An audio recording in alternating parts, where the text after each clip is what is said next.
ዛሬ በእንግሊዝ ፕሪሚየር ሊግ 33ኛ ሳምንት ቀጥሎ የሚከናወን ሲሆን አጓጊ ጨዋታዎች እንዲሁም የደረጃ ሰንጠረዡን ለውጥ ያመጣሉ ተብለው የሚጠበቁ ጨዋታዎች ከወዲሁ ትኩረትን መሳብ ችለዋል። ከዚህ መካከል ቀን 8 ሰዓት ላይ ብሬንትፎርድ በሜዳው ፉልሃምን የሚያስተናግድ ሲሆን ሊድስ ከወልቭስ፣ ኒውካስትል ከቦርንማውዝ እኩል 11 ሰዓት ላይ ጨዋታቸውን ያደርጋሉ።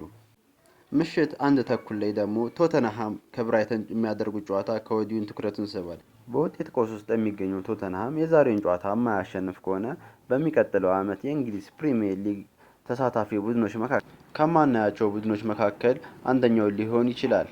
ስለሆነም ይህን ጨዋታ የማሸነፍ ግዴታ ውስጥ ገብቷል።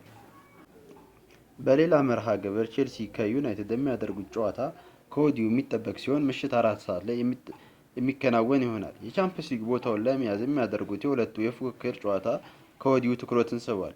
የደረጃ ሰንጠረዡን ማንቸስተር ዩናይትድ እንደሚታወቀው በ55 ነጥብ ሶስተኛ ላይ የተቀመጠ ሲሆን ይህን ጨዋታ በማሸነፍ ከወዲሁ ደረጃውን አጠናክሮ መያዝ ይኖርበታል።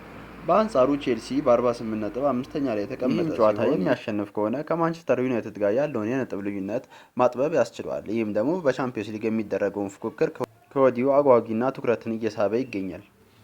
በነገው ዕለት ቀጥሎ ከሚከናወኑ ጨዋታዎች መካከል ኤቨርተን ሊቨርፑልን ቀን 10 ሰዓት ላይ የሚያስተናግድ ሲሆን በሌላ ጨዋታ ደግሞ እጅግ ተጠባቂውና ከወዲሁ የዋንጫውን አሸናፊ ይለያል ተብሎ የሚታወቀው ማንቸስተር ሲቲ ከአርሰናል የሚያደርጉት ጨዋታ ነው።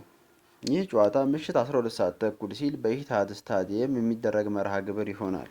ይህን ጨዋታ ማን እንደሚያሸንፍ ሀሳብ አስተያየታችሁን ኮሜንት ስር እንድታስቀምጡልን ከወዲሁ እየጋበዝን ይህን ቻናል ላይክ፣ ሼር፣ ሰብስክራይብ በማድረግ አዳዲስና ወቅታዊ መረጃዎችን ይከታተሉ።